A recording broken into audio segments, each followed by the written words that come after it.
menebus dosa kami sampai seakar-akarnya ya Tuhan. Hanya nama-Mu ya Yesus, hanya nama-Mu.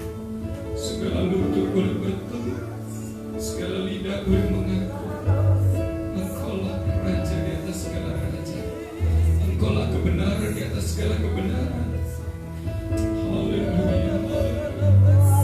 Kami boleh merasakan Tuhan kasih-Mu, kami boleh merasakan anugerah-Mu yang luar biasa Tuhan. Haleluya. Layaklah segala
bangsa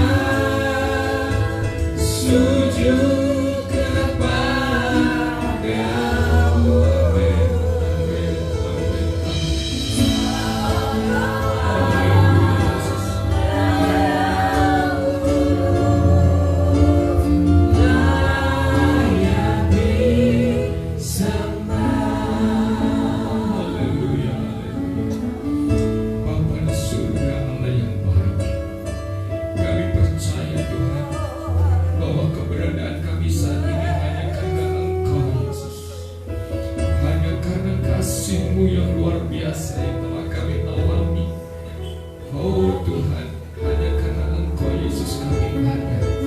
Oleh sebab itu pagi hari ini Tuhan, tidak berlebihan rasanya apabila kami menyembah Engkau, mengucapkan syukur dan terima kasih kepada-Mu Yesus. Karena memang Engkau-lah fokus dari kehidupan kami, Engkau-lah sentral dalam setiap apa yang kami kerjakan ya Tuhan. Hanya untuk Engkau, Engkau dan Engkau ya Yesus. Oh terima kasih Tuhan, terima kasih.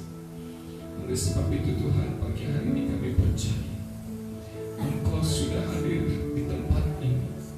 Engkau sudah siap untuk melawat setiap kami umat-umat-Mu tanpa terkecuali Tuhan. Engkau siap untuk menjamah setiap kami. Engkau siap untuk mengadakan mujizat-Mu ya Tuhan. Karena kami yakin dan percaya hanya nama-Mu Yesus yang sanggup mengadakan semuanya itu.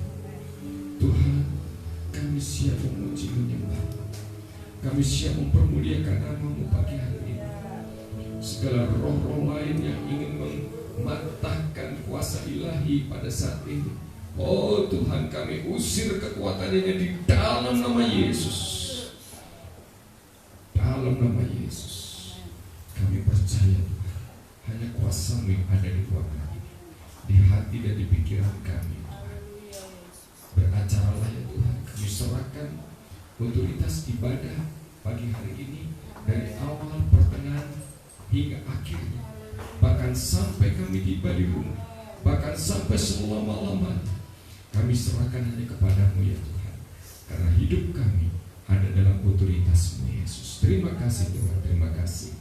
Dan kami siap memuji memuliakan nama-Mu ya Tuhan. Hanya di dalam nama Tuhan Yesus Kristus, kekasih jiwa kami hidup. Haleluya, amin. Puji Tuhan saudara, seberapa kita yang ada pada pagi hari ini tidak mengurangi semangat kita untuk memuji Tuhan, untuk menyembah Tuhan. Pertama-tama mari saya ajak saudara untuk bersama-sama membaca satu ayat ya di dalam kitab Mazmur pasal yang ke-68 sebagai dasar kita memuji Tuhan saudara. Haleluya.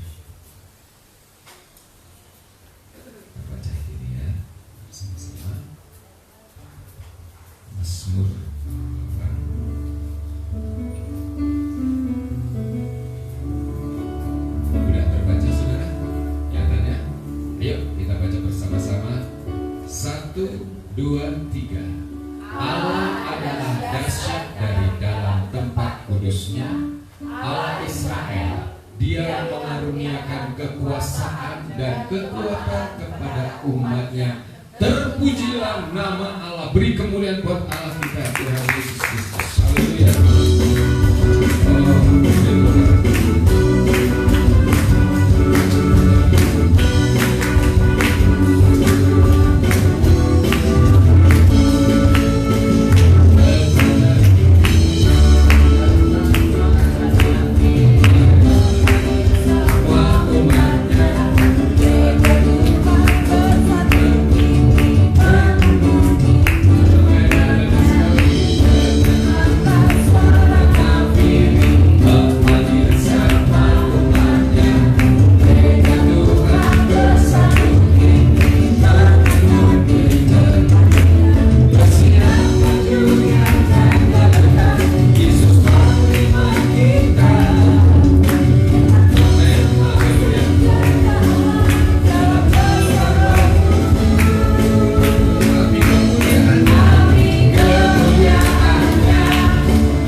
Bagi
terbentuk oleh Engkau, siap ditaburi oleh kebenaran firman-Mu Tuhan. Ketika kami sudah menaikkan pujian penyembahan kami percaya Tuhan, Engkau sudah disenangkan pagi hari ini, dan Tuhan akan memberkati kami lewat kebenaran firman-Mu. Berfirmanlah bagi kami Tuhan lewat hamba-Mu, sembunyikan hamba-Mu di belakang salib-Mu ya Tuhan. Biar hanya nama Tuhan yang ditinggikan, biar hanya nama-Mu saja yang dimuliakan ya Tuhan. Berfirmanlah bagi kami semua siang pagi hari ini Tuhan. Di dalam nama Tuhan Yesus Kristus kami sudah berdoa dan mengucap syukur kepada-Mu. Haleluya. Amin. Puji Tuhan.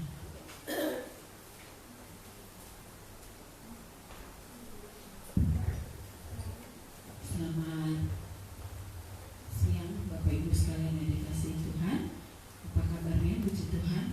Ya, saya percaya kita semua ada dalam pemeliharaan Tuhan. Amin. Ya, ini adalah minggu keempat.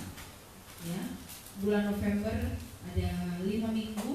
Jadi kita minggu depan masih di bulan November. Puji Tuhan. Seberapa kita yang ada, kita bersyukur kalau kita masih boleh beribadah bersama-sama. Menghadapi situasi hari-hari ini, saudara, berita-berita yang terjadi di akhir-akhir ini cukup mengkhawatirkan kita kembali, ya.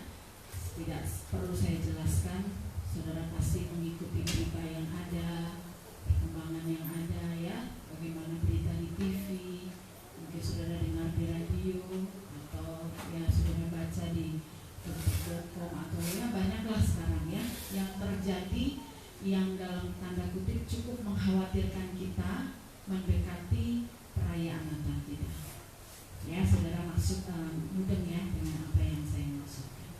Tapi kita percaya pujian kita tadi katakan bahwa kita punya Tuhan yang hebat, yang lebih besar dari apapun juga ketika kita datang berdoa dan memanggil nama Tuhan.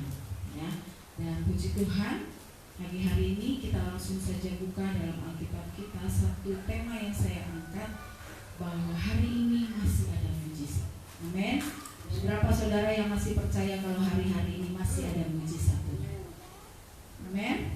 Haleluya saudara. Saya belum dengar semua. Haleluya saudara. Ya, kita ada hari ini pun adalah bukti dari mujizat. Tapi mungkin saudara dan saya lagi menantikan satu mujizat yang lebih besar, ya. Tetapi mujizat-mujizat yang kecil-kecil yang Tuhan lakukan setiap hari, setiap detik, setiap saat, jangan kita lupakan juga. 1 Raja-Raja 17.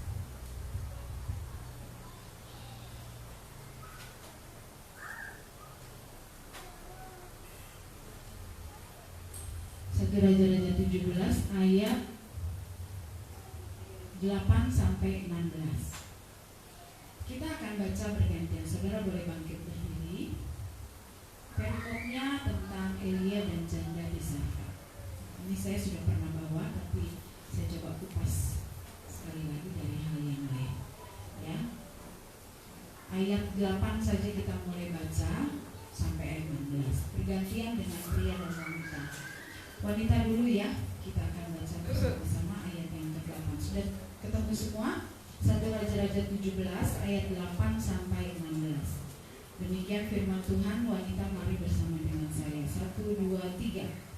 Maka datanglah firman Tuhan kepada Elia. 9. Bersiaplah pergi ke Zarephat yang termasuk wilayah Sidon, dan diamlah di sana. Ketahuilah, aku telah memerintahkan seorang penjaga untuk memberi engkau makan. Sesudah itu ia bersiap, lalu pergi ke Zarephat. Setelah ia sampai ke pintu gerbang kota itu, tampaklah di sana seorang janda sedang mengumpulkan kayu api. Ia berseru kepada perempuan itu, katanya, "Cobalah ambil bagiku sedikit air dalam kendi supaya aku minum." Ketika perempuan itu pergi mengambilnya, ia berseru lagi, "Cobalah ambil juga bagiku sepotong roti." Perempuan itu menjawab, "Demi Tuhan Allahmu yang hidup, sesungguhnya tidak ada roti padaku sedikit pun, kecuali segenggam tepung dalam tempayan dan sedikit minyak dalam buli-buli. Dan sekarang aku sedang mengumpulkan 2-3 potong kayu api, kemudian aku mau pulang dan mengolahnya bagiku dan bagi anakku.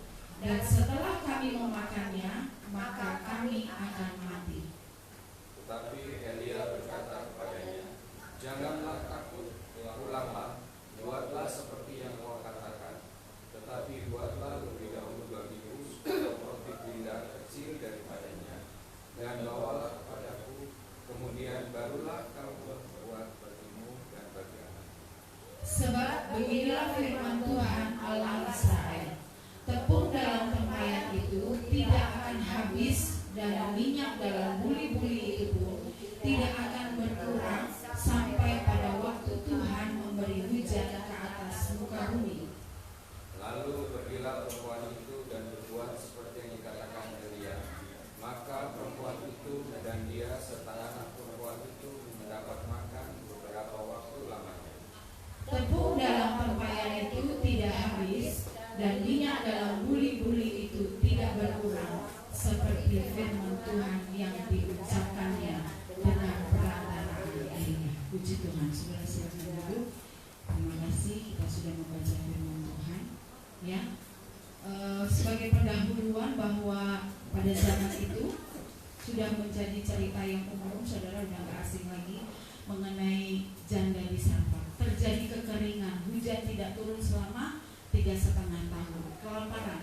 Begitupun yang terjadi dalam kehidupan Elia. Elia juga mengalami namanya kekurangan sebagai hamba Tuhan. Tetapi karena dia berjalan berdasarkan perintah Allah, ya, bukti bahwa Allah tidak pernah tinggalkan dia. Waktu Allah berfirman kepada dia, jalan, berangkat, nanti ada seorang janda yang akan menolong engkau dan memberi engkau makan. Ini adalah bentuk-bentuk pemeliharaan bagi setiap hamba-hamba Tuhan. Ketika kami dipanggil untuk full time, ya saudara, full time itu berarti tidak boleh bekerja secara sekuler lagi. Saya memutuskan untuk saya full time itu setelah gembala nggak ada. Jadi saya tidak boleh mengambil pekerjaan sekuler saya lagi, karena saya hidup dalam pelayanan. Nah, hidup dalam pelayanan itu bagaimana cara menghidupinya? Ya, bagaimana cara saya mendapatkan uang untuk makan, untuk membayar kebutuhan atau mencukupi? Ya beginilah cara Tuhan. Ikut apa kata perintah Tuhan dan melihat cara-cara pemeliharaan Tuhan seperti Nabi Elia yang alami. Ya, dia nggak tahu bila musim kekeringan itu dia harus kemana, tetapi dia mendengar suara Allah dan Allah berkata bahwa jalan pergi, nanti ada janda di Sarfat yang akan memberi engkau minum. Itulah hidup hamba Tuhan, saudara ya, yang ketika memang hamba Tuhan itu sudah full time. Sebab itu suami saya lagi sekolah, ya, gurunya katakan bahwa kalau sudah full masih mau kerja itu berarti sama saja dengan melecehkan Tuhan. Ya, sudah serahkan diri untuk melayani tapi masih kerja itu sama aja dengan melecehkan Tuhan. Berarti kita tidak menganggap bahwa Tuhan kita itu hebat. Nah, kembali lagi kepada firman Tuhan. Di sana, ya, di ayat 8-16 kita sudah membaca bahwa ada mujizat yang Tuhan kerjakan, tidak hanya saja kepada Elia saat itu, tetapi juga kepada janda di sana. Kenapa Allah memperumpamakan seorang janda? Kenapa nggak keluarga, ya? Oleh sebab itu seringkali menjadi doa-doa kita kalau makan, berkatilah janda-janda yang kekurangan. Padahal banyak juga janda yang kaya, makanya didoakannya jangan salah, janda-janda yang kekurangan. Ya, karena yang bekerja itu adalah kepala keluarga seharusnya. Dan ketika kepala keluarganya nggak ada, ya dia dari mana penghasilannya? Oleh sebab itu seringkali itu menjadi doa-doa kita. Nah, oleh sebab itu kembali lagi kepada firman Tuhan. Ya, pemeliharaan Allah itu tidak hanya terjadi kepada Elia, tetapi kepada janda di Sarfat. Pagi hari ini saya mau bertanya kepada kita semua, kepada diri saya. Berapa banyak dari kita yang masih menginginkan mujizat itu terjadi? Ya, berapa banyak dari kita yang masih merindukan akan mujizat itu, yang mempercayai adanya mujizat. Ketika janda di Sarfat saja mengalami mujizat itu bukan hal yang mustahil kita juga bisa mengalami mujizat. Amin saudara. Ya, saya bisa berkata begini bukan karena saya baru dapat mujizat. Tidak. Kita sama-sama menantikan adanya mujizat, tapi kita percaya bahwa Allah yang kita sembah itu kuasanya tidak pernah berubah. Ya, mujizatnya pastinya. Yang pertama, kita mau sama-sama bahas dari ayat 8 sampai 16 ini. Mengapa janda di Sarfat ini bisa mengalami mujizat dan dia tidak pernah kekurangan? Firman Tuhan katakan di ayat-ayat yang terakhir, firman Tuhan katakan tidak kekurangan sampai datangnya musim hujan. Ya, sementara tidak tahu kapan datangnya musim hujan, tetapi Tuhan berkata tidak kekurangan sampai musim hujan itu datang. Ya, yang pertama, mengapa janda di Sarfat itu bisa mengalami mujizat? Yang pertama adalah karena dia tidak takut. 1 Raja-Raja 17 ayat yang ke-13. Ya, Elia berkata kepadanya, janganlah takut, pulanglah, buatlah seperti yang kau katakan, tetapi buatlah lebih dahulu bagiku sepotong roti bundar kecil daripadanya, dan bawalah kepadaku, kemudian barulah kau buat bagimu dan bagimu. Ya, memberi di tengah kelimpahan itu hal yang mudah, saudara. Berapa banyak orang kaya dapat memberi, membantu pekerjaan Tuhan. Ya, dia bisa beli segala sesuatunya untuk membantu pelayanan, untuk membantu saudara seimannya. Tetapi memberi di tengah keterbatasan, di tengah kekurangan, melayani Tuhan di tengah keterbatasan kita. Mungkin kita punya penyakit tapi kita rindu mau melayani Tuhan. Mungkin sebenarnya saya sakit tapi saya rindu beribadah. Ya, itu yang sulit. Firman Tuhan katakan, saya lupa mencatatnya, bahwa ketika kita memberi minum air secangkir saja, ya kan, Tuhan memperhitungkan. Saya cukup salut dengan anak-anak Tuhan yang sangat suka memberi bagi pekerjaan Tuhan, memberi buat sesama. Saya bicara di sini bukan bicara mengenai untuk pelayanan, tetapi kita, jiwa memberi kita itu tidak hanya untuk pelayanan, ya. Tetapi kalau kita memang sudah suka memberi, mau kepada siapa aja pasti saudara suka memberi. Benar ya saudara? Ya, saudara lihat ada orang yang memang kekurangan, saudara bisa memberi, pasti saudara akan tergerak untuk memberi. Nggak mesti dia kita ada dalam satu gereja atau dalam satu wadah organisasi. Tetapi firman Tuhan ingatkan kepada janda di Sarfat ini, jangan takut, ya, melalui Nabi Elia, jangan takut, lakukan dulu, ya, buat aku. Elia katakan kecil aja, roti bundar kecil aja bagiku, sisanya setelah itu buatlah bagimu dan bagi aku. Ya, melayani di tengah kekurangan, memberi di tengah kekurangan, ya, itu luar biasa. Firman Tuhan katakan dalam Matius 6 ayat 27, jangan khawatir. Yuk kita buka sama-sama Matius 6. Matius 6 ayat 27. Kalau saya mau isi hidup saya dengan kekhawatiran, khawatir terus saudara Tuhan. Tapi saya boleh melihat campur tangan Tuhan luar biasa. Matius 6 ayat 27. Ya, firman Tuhan katakan, siapakah di antara kamu yang karena kekhawatirannya dapat menambahkan sehasta saja pada jalan hidupnya? Jadi kalau kita khawatir, emang kita bisa nambah jalan hidup kita, saudara? Ya, nggak bisa. Satu minggu ini saya keluar rumah terus, saudara. Keluar rumah, kalau udah keluar rumah itu bicara pasti pertama itu adalah transport. Kami pastori nggak punya motor, ya, nggak punya kendaraan ya. Jadi pasti harus dengan umum. Tapi karena saya katakan kepada Tuhan, kalau saya mau bicara khawatir, saudara, ya saya khawatir. Masa saya mau pergi saya nggak pegang uang? Ini adalah kesaksian saya, ya, bahwa ketika kita khawatir itu tidak menambah apapun juga. Ya, kekhawatiran itu tidak menyelesaikan masalah yang kita hadapi.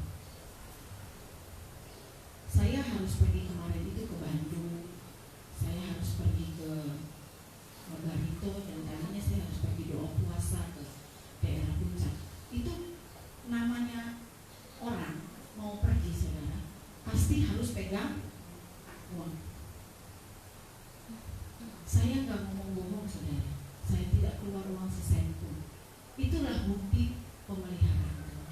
Cara-cara Tuhan ketika saya merasa khawatir, saya nggak pernah minta uang kepada suami saya. Saya mau pergi dong, kasih ongkos dong saya. Ya, saya belajar untuk, karena dia sudah cukup mengajar saya. Ya, dan saya tahu bahwa ketika saya khawatir tidak menambahi saldo saya di dompet saya. Jadi saya cukup Tuhan, saya pergi untuk melayani, untuk pelayanan, dan Tuhan pasti menyertai saya. Ada aja banyak caranya Tuhan, ada yang traktir makan saya, ada yang ini saya, ada yang itu adalah cara-cara. Dan saya tidak pernah begini, saudara. Saya jalan itu nggak pernah begini sama orang. Tolong dong, saya nggak punya uang, kasih saya dong, beliin dong saya oleh-oleh. Nggak pernah, saudara. Itu nggak pernah keluar dari mulut saya.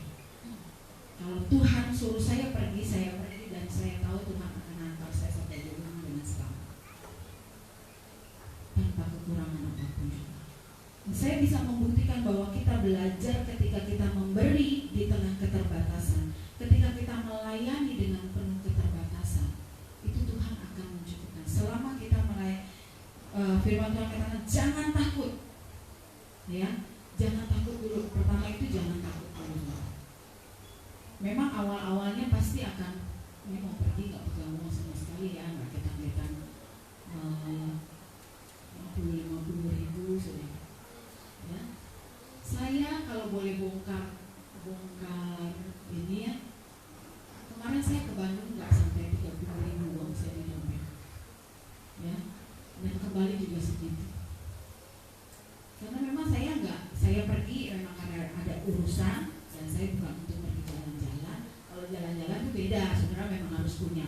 Itu namanya kalau saudara jalan-jalan nggak bawa uang, nekat. Itu namanya. Saudara sudah planning mau jalan-jalan, saudara nggak bawa uang, itu namanya nekat. Ya kan? Tapi saya tahu ketika saya pergi dan saya melayani Tuhan di tengah keterbatasan, di tengah kekuatan saya hanya punya badan ini yang disuruh ngangkat-ngangkat atau disuruh ngapain, yang penting melayani ya saya mau. Dan Tuhan memelihara saya. Kunci yang pertama yang janda Sarfat ini lakukan adalah ketika dia mengalami mujizat, jangan takut. Seperti yang Elia katakan, jangan takut, lakukan dulu untuk Tuhan. Ya, Yosua 1 ayat yang ke-9 di sana dikatakan, kuatkan dan teguhkanlah hatimu. Ya, di dalam kita mengiring Tuhan, kuat dan teguhkanlah. Hari-hari ini sepanjang tahun 2020 ini Tuhan banyak mengajar kepada saudara dan saya, benar gak? Menghadapi pandemi ini banyak hal yang Tuhan ajarkan kepada kita, untuk kita menguatkan dan meneguhkan hati kita, untuk kita menguatkan dan meneguhkan iman percaya kita kepada Yesus. Berapa banyak saudara sudah kehilangan sesuatu hal yang harusnya saudara bisa dapat di tahun ini, saudara harus hilang. Harusnya gajinya full, tapi setengah tahun ini gajinya dipotong. Secara manusia sakit kan? Tetapi kita sudah mendengar kesaksian Bapak Noel minggu lalu. Banyak yang Tuhan ajarkan. Lewat di sini ditutup, Tuhan buka yang di jalan yang lain. Amin, saudara. Saya rasakan hal itu dan saya percaya saudara juga rasakan hal itu. Oleh sebab itu saya katakan 2020 Tuhan banyak mengajar kepada kita. Tidak hanya lewat mimbar ini, tetapi lewat kehidupan kita sendiri, pribadi lepas pribadi, sehari demi sehari. Tuhan banyak mengajarkan bagaimana ketika kita mengandalkan Tuhan. Ya, itu yang pertama, jangan takut. Yang kedua, kenapa janda di Sarfat ini bisa mengalami mujizat? Karena dia memegang janji Allah. 1 Raja-Raja 17 ayat yang ke-14. Firman Tuhan berkata, 1 Raja-Raja 17 ayat 14, sebab beginilah firman Tuhan Allah Israel, tepung dalam tempayan itu tidak akan habis dan minyak dalam buli-buli itu pun tidak akan berkurang sampai pada waktu Tuhan memberi hujan ke atas muka bumi. Saudara ingat ketika saya bersaksi sekitar bulan Maret, awal-awal kita masih ibadah, saya baru pindah dan saya tumpangin tangan tempat beras saya karena memang waktu itu beras itu sudah mau habis. Saya mau pergi pelayanan dan beras itu habis, harus beli. Saya tumpangin tangan setiap malam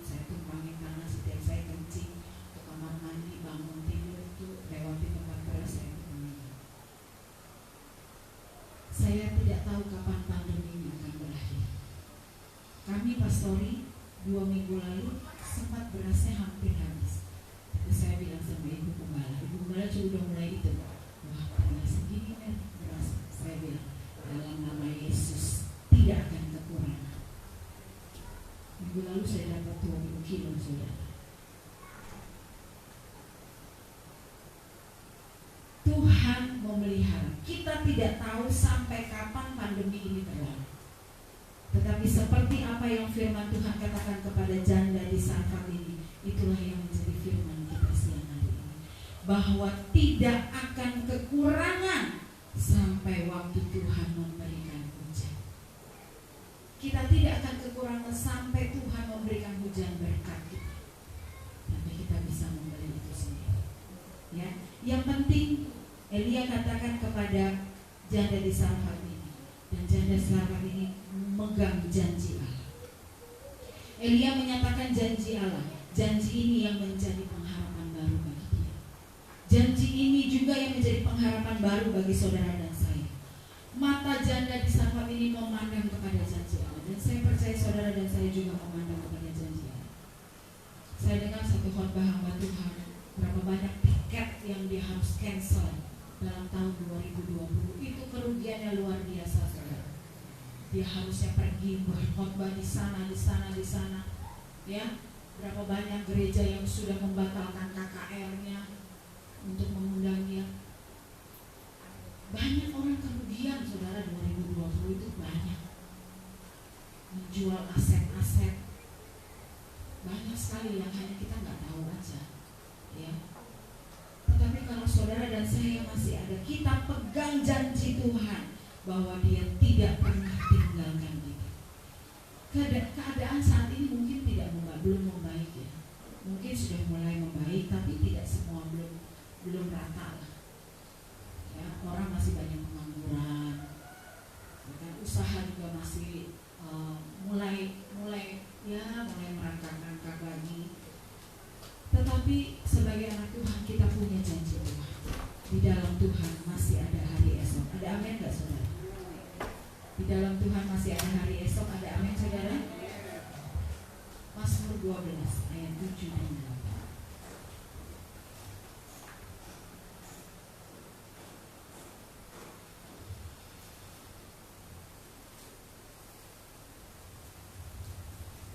Mazmur 12 ayat 7 dan 8.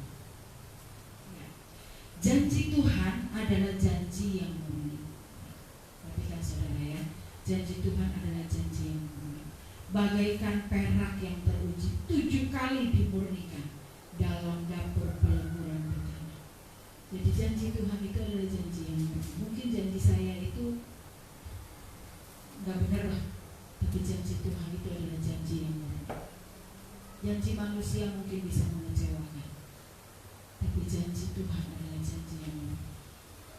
Meskipun kita nggak tahu kapan Tuhan akan menepati janji, ya, tetapi menjadi pegangan kita, pegang janji Tuhan.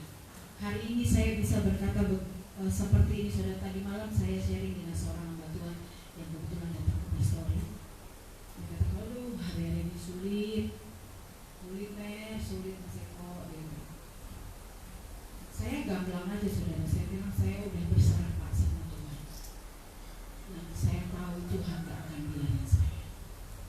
Kalau saya alami hal ini, harus hilang semua, semua hilang, saya lepaskan. Orang hanya berkata, wah dia gak pintar memelihara barang, gak pintar membayar, gak pintar mencicil. Hanya Tuhan dan saya yang tahu kenapa kami harus melepaskan itu. Tidak ada satu orang pun yang bisa menghakimi. Gak apa-apa orang menghakimi saya, gak apa-apa. Tapi lebih dari itu hanya Tuhan dan saya yang tahu. Saya percaya Tuhan gak tinggalkan saya. 2020 banyak mengajarkan kepada saya bagaimana saya harus benar-benar hidup bergantung. Saya katakan, ya, emosinya jadi tinggi, gitu ya, menghadapi jemaat yang perpuluhannya menurun, ya, itu curhatnya gembala, saudara. Perpuluhannya menurun, perpuluhannya menghilang. Ya, saya bilang, ya memang Tuhan izinkan hal-hal seperti itu terjadi, ya. Selama masih ada domba yang kita layani, layanilah, karena kita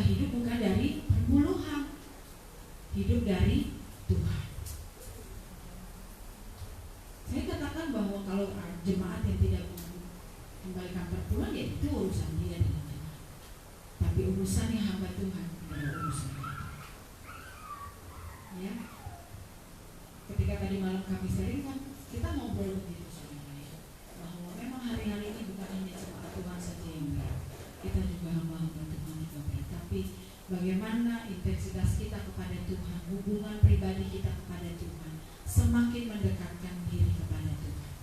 Yang terakhir saudara, mengapa janda di Sarfat ini bisa mengalami mujizat? Ya, 1 Raja-Raja 17 ayat 15 dan 16. 1 Raja-Raja 17 ayat 15-16. Lalu pergilah perempuan itu dan berbuat seperti yang dikatakan Elia. Maka perempuan itu dan dia serta anak perempuan itu mendapat makan beberapa waktu lamanya. Tepung dalam tempayan itu tidak habis dan minyak dalam buli-buli itu tidak berkurang, seperti firman Tuhan yang diucapkannya dengan perantaraan Elia. Waktu ayat ini kita baca, ya, sesimpel itu kita baca. Tetapi saya percaya ketika wanita ini mau melakukannya, ya, dia masih berpikir dan dia mengingat akan firman yang disampaikan oleh Nabi Elia. Dia tidak takut, dia pegang janji Allah dan dia melakukannya. Kita bisa nggak takut? Kita bisa pegang janji Allah. Pertanyaannya, saudara dan saya bisa nggak melakukannya? Ya, kita nggak takut. Tuhan katakan jangan takut. Ya oke, kita nggak takut. Kita pegang janji Allah. Tetapi sekarang Tuhan tuntut, bisa nggak kita melakukannya? Melakukan apa? Janda di Sarfat, dia kasih makan kepada Nabi Elia. Meskipun setelah itu dia mati. Dia udah nggak pikirin lagi saudara.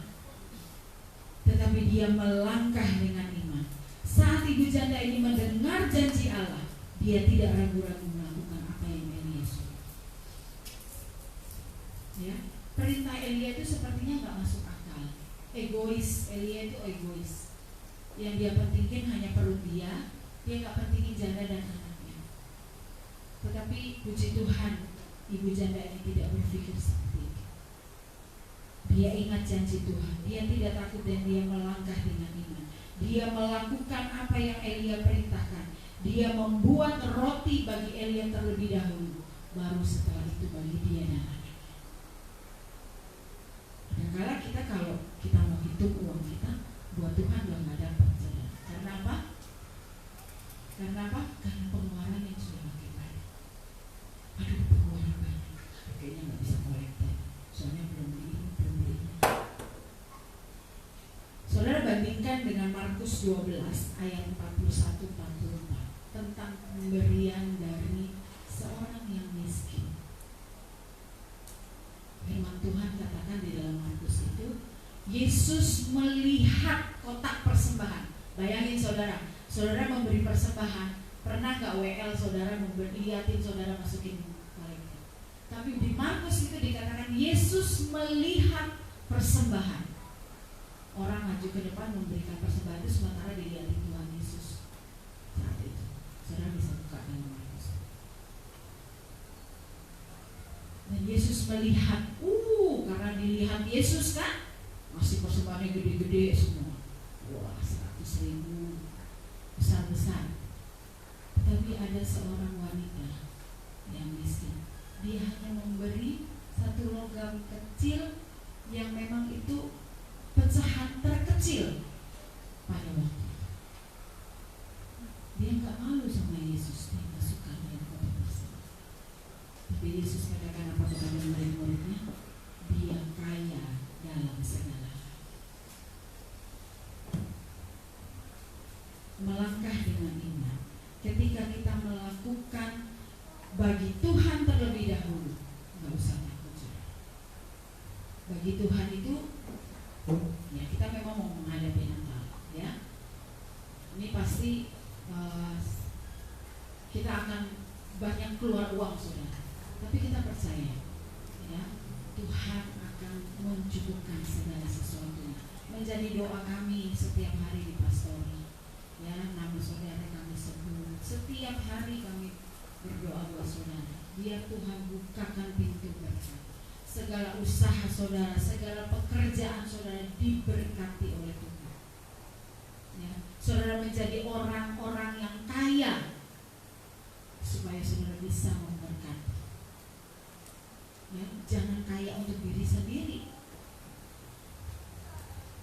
kaya untuk menjadi berkat.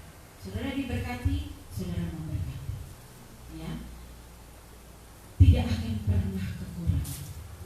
Janda ini yakin dengan janjinya Tuhan. Dia tidak ada perbantahan di ayat yang kita baca, dia tidak ada bantah-bantahan. Dia lakukan apa yang Tuhan perintahkan. Dia lakukan apa yang dia lakukan.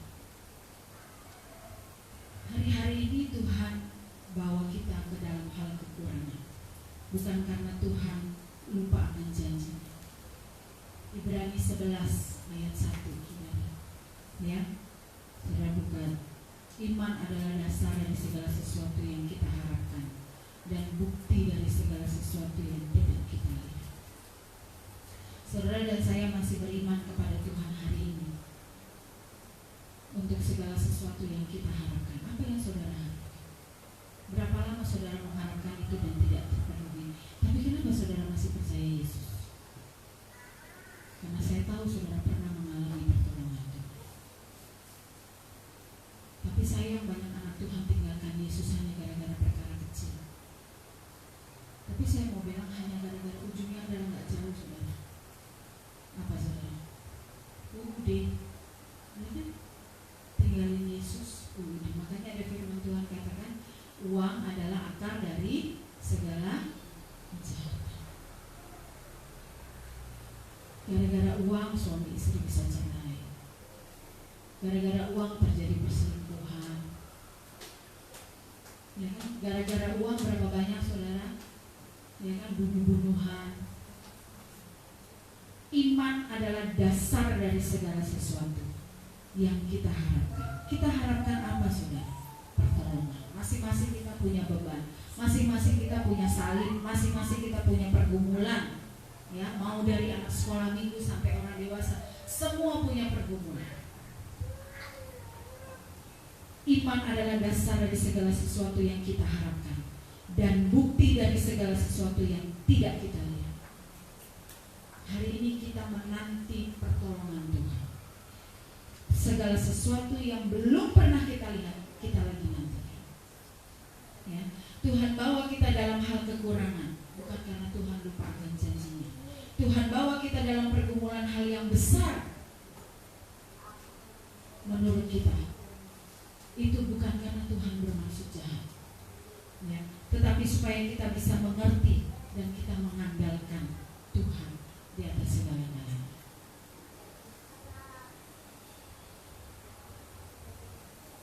Apa yang harus kita lakukan dalam masalah-masalah yang hari-hari ini mungkin sedang kita alami? Mungkin saudara dalam kekurangan, baik itu masalah ekonomi, ya, kekurangan apapun lah. Saudara dalam keadaan sakit, doa-doa yang belum terjawab, belum dapat pekerjaan, atau saudara sudah dapat pekerjaan tapi pekerjaannya kurang bagus, tidak sesuai dengan kemampuan kita, atau saudara yang berbisnis, bisnisnya lagi macet, lagi nggak lancar, ya, sepertinya hampir putus asa. Tetapi firman Tuhan ingatkan kita pagi hari ini bahwa tetap kerjakan apa yang bisa kita kerjakan. Tuhan sudah katakan jangan takut. Tadi kepada janda di sana, jangan takut. Aku Tuhan yang menyertai. Pegang janji Tuhan. Bahwa janji Tuhan adalah janji yang murni. 7 kali dileburkan pun janji Tuhan adalah janji yang murni. Dan kita melakukan dengan iman. Lakukan apa saudara? Ketika kita sudah tidak takut, ketika kita memegang janji Tuhan, saudara tetap harus melakukan apa yang saudara bisa lakukan lewat kebiasaan-kebiasaan saudara. Ya, bukan berarti kita mengandalkan Tuhan kemudian hanya duduk tenang, duduk diam saja di rumah menantikan pertolongan Tuhan jatuh mabruk gitu di rumah. Nah, saudara harus melakukan segala sesuatu. Ya, lakukan dengan iman, lakukan dengan penuh keyakinan, lakukan dengan penuh pengharapan. Saudara yang mungkin berjualanlah dengan iman. Saya percaya lewat jualan ini saya diberkati, saya bisa menjadi berkat bagi pelayanan dan bagi keluarga saya. Ya, jangan ketika saudara sudah Saudara jualan apa gitu ya, sudah diberkati, saudara malah lupa Tuhan. Lupa ya buat Tuhan. Habis sudah buat ya sekali-sekali lah buat beli baju anak. Dari kemarin belum pernah beli. Sekali-sekali lah gitu ya. Tetap apa yang kita harus lakukan itu sesuai dengan kehendak Tuhan. Saya percaya, saya bilang sama hamba Tuhan tadi malam, Pak, selama saya berjalan benar, kan yang tahu benar atau enggak saudara dan sendiri dong, ya kan? Saudara ada di jalan yang benar atau enggak, saudara sendiri yang tahu. Kalau di sini semua benar, tapi dalam kehidupan kita kan kita yang tahu. Dosa-dosa kecil yang saudara lakukan, kan sudah banyak dengar firman. Saya bilang, selama saya berjalan benar, saya melakukan apa yang kehendak Tuhan mau, saya tidak menyimpang ke kanan dan ke kiri. Saya percaya Tuhan tidak tinggalkan saya. Tuhan punya banyak cara untuk tolong saya. Kalau mungkin dulu saya mungkin tidak berani beriman seperti ini, karena mungkin saya masih ada suka buka-buka celah buat iblis. Tapi ketika 2020 pandemi ini terjadi, Tuhan memproses saya. Dan saya percaya saya pasti diberkati Tuhan. Bukan diberkati secara finansial besar, tetapi saya semakin mengerti bahwa pemeliharaan Tuhan itu luar biasa. Tuhan kita Tuhan yang kaya. Tuhan kaya itu gak mesti kita kaya dalam uang, saudara, materi. Tapi apa yang kita butuhkan, Tuhan siapkan. Itu sama artinya saudara sudah kaya. Ya, oleh sebab itu ketika kita tidak takut lagi, ketika kita pegang janji Tuhan, saudara harus lakukan. Apa yang saudara bisa? Semua pasti punya kebisaan. Saudara pasti punya kemampuan. Saya suka dengan hal-hal mengetik ya. Saya itu kalau suruh dagang, suruh jualan apa saya nggak bisa. Tapi saudara suruh saya ngetik, suruh saya tulis, suruh saya file, itu hobi saya. Ya. Dan akhir-akhir ini saya katakan, Tuhan, saya mau memaksimalkan hidup saya bagi Tuhan. Seperti apa Tuhan? Puji Tuhan, akhir-akhir ini saya banyak Tuhan percayakan untuk saya yang memanage hal-hal seperti yang memang saya mampu. Dan saya enjoy melakukannya. Di pelayanan ini, semuanya untuk kemuliaan nama Tuhan. Oleh sebab itu saudara lakukanlah apa yang kita bisa lakukan. Jangan hanya berdiam diri. Janda di Sarfat ini pun katakan dia melakukannya. Dia tidak hanya berdiam diri, tapi dia melakukannya, membuat makanan bagi Elia, bagi dia dan bagi anaknya. Dan Tuhan memberkati dia. Lakukan dengan iman, dengan penuh keyakinan. Ya. Yakobus 2 ayat yang ke-22. 21-22. Mari buka dulu satu ayat lagi terakhir saudara. Yakobus 2 ayat 21 dan 22.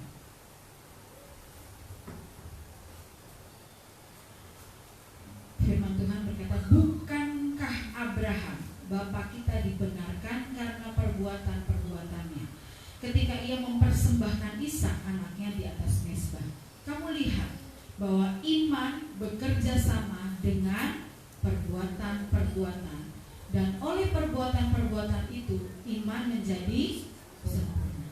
Jadi waktu Abraham beriman, ya, untuk Allah menantang dia untuk mempersembahkan Ishak, secara manusia ini anak udah lama dinantikan. Sekarang Allah minta.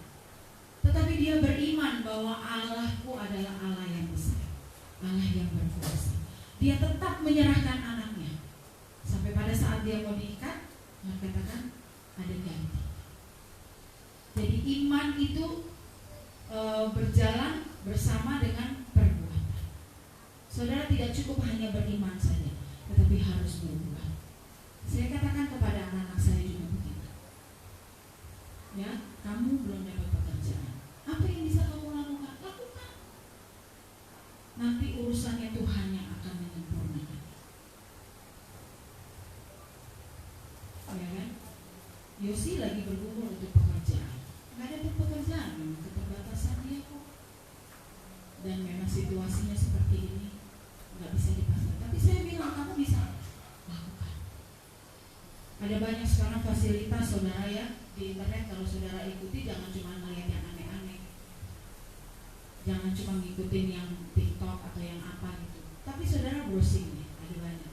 Dan saya nggak omong bohong saudara, saya memang dapat dari info ini dari pendeta Edi Andreas karena anaknya juga melakukan itu, dan saya sampaikan ke Yosi, kamu coba deh. Puji Tuhan sampai hari ini berjalan dengan baik, walaupun tidak sebanyak dulu waktu sebelum pandemi. Tapi Tuhan menolong. Saudara tahu itu aplikasi Superproof, ya. Saudara sekarang mau belajar apapun itu bisa lewat aplikasi ini. Cari guru les apapun bisa lewat itu. Dan saya suruh Yosi untuk daftar sebagai pengajar. Sampai hari ini Tuhan pelihara dia.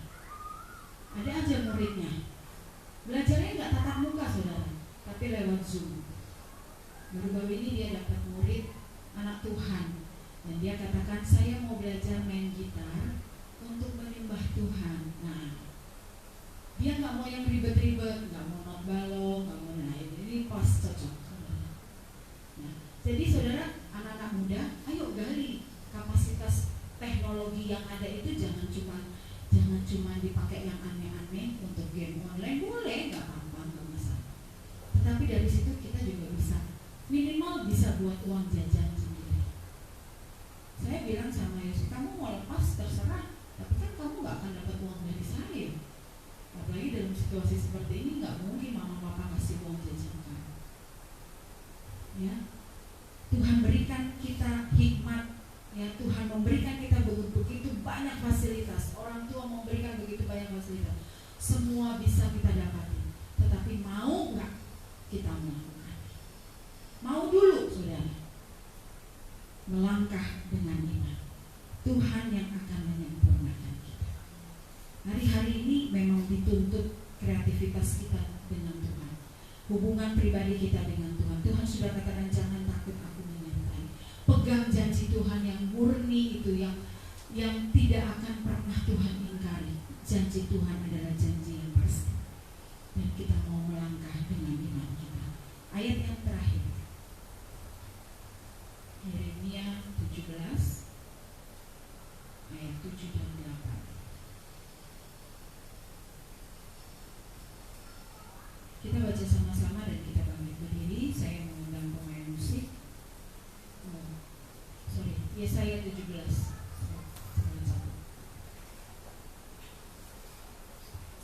17 ayat 7 dan 8.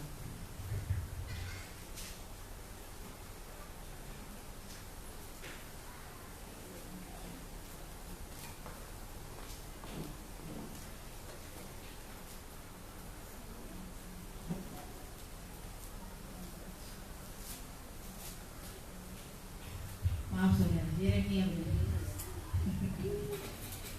Tadi Yeremia 7. Yeremia 17 ayat 7 dan 8. Kita baca sama-sama ya. Haleluya. Sudah? Oke, kita baca sama-sama. Saya baca ayatnya, saudara kita baca isinya. Yeremia 17 ayat 7 dan 8. 1, 2, 3. Diberkatilah orang yang mengandalkan Tuhan, yang menaruh harapannya pada Tuhan. Ia akan seperti pohon yang ditanam di tepi air, yang merambatkan akar-akarnya ke tepi batang air, dan yang tidak mengalami datangnya panas terik, yang daunnya tetap hijau, yang tidak khawatir dalam tahun kering, dan yang tidak berhenti menghasilkan buah. Puji Tuhan. Tuhan akan selalu menolong kita ketika kita memegang janji Tuhan, ketika kita tidak takut dan kita melakukan sesuai dengan iman percaya kita kepada Tuhan. Satu pujian, musim akan selalu berganti, kasih Tuhan tetap abadi. Berapa banyak kita mungkin sudah dikecewakan oleh manusia, berapa banyak mungkin kita hari-hari ini sudah dikecewakan oleh perusahaan kita, atau oleh teman-teman kita, atau oleh suami kita, atau oleh istri kita, atau mungkin dengan anak-anak kita. Dalam kondisi menghadapi pandemi ini, bertubi-tubi begitu banyak masalah datang silih berganti. Tetapi satu yang menjadi iman kita,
Yesus.